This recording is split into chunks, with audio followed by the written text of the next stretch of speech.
I'm delighted to be with you here again today. It's Mensah Oteh, and I want to share with you something quite interesting, something that I believe and I think could make a difference in your life. The theme of what I want to share with you today is called Who is Painting Your Portrait? If you've traveled to any city and you've observed around some of the markets or some of the tourist areas, you may have seen a number of artists who paint pictures and who produce portraits of people.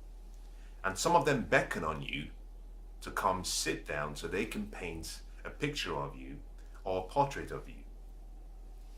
A lot of them are usually very talented, and within a time frame of about 10 minutes or less, they can produce a really remarkable piece of art depicting how they see you.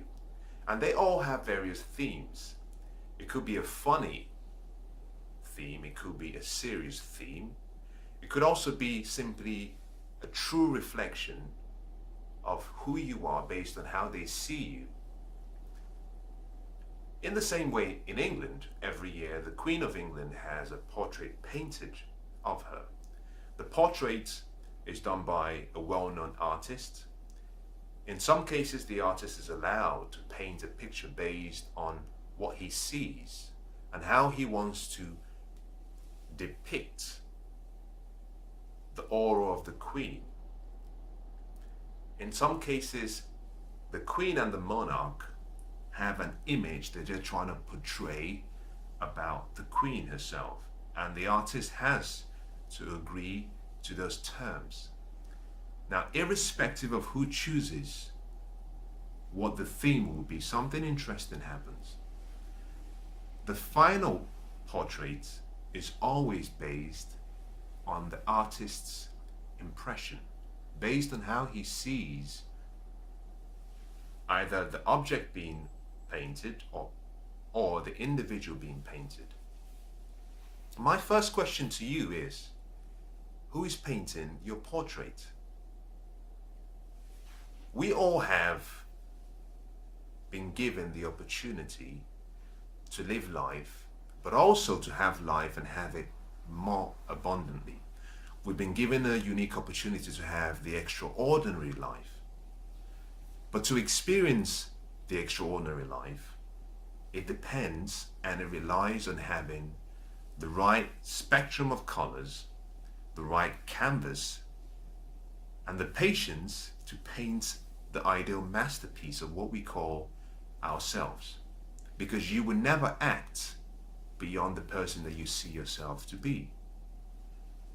And so, I want you to think about this from the point of view that who you are today and how you've reacted and how you respond and how you behave could be a direct reflection of the portrait that you think and you see about yourself.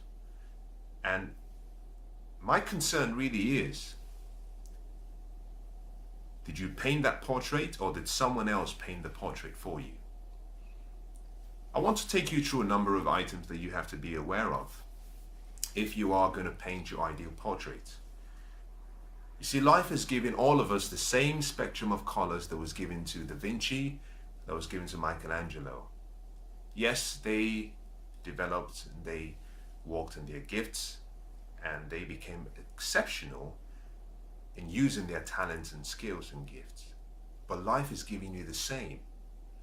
And until you decide for yourself and use the first gift you were given, which is the power of choice and free will, until you use that gift to select how your portrait will look like, there is a great chance that you will always live your life based on someone else's standards. And what I want to share with you is how you can decide to simply take the spectrum of colors life has given you, find yourself a blank canvas, and choose how your masterpiece should look like. Now, to do that, you have to understand something, that we all are affected by a number of factors. We're affected by the environment we grow up in. We are affected by the events that occur in our life. We're affected by the relationships and the people we surround ourselves with. We're affected by our dreams and our goals of the future. But we're also affected by the image we have about ourselves. And so the first thing I want to start with is your self-image.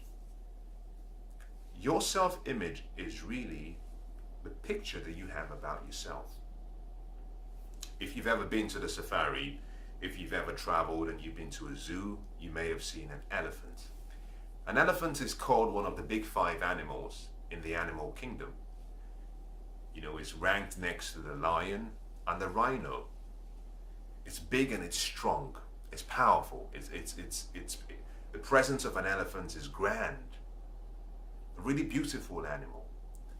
But at a very young age, a baby elephant is conditioned through training to see itself based on how they want it to behave. So at a very young age, a trainer takes a baby elephant and puts a rope around perhaps its leg, puts a rope around another part of his body, and extends the rope in such a way that they decide how far the baby elephant can travel. They take this rope and they put it on a piece of wood or on a piece of metal, and they force it into the ground.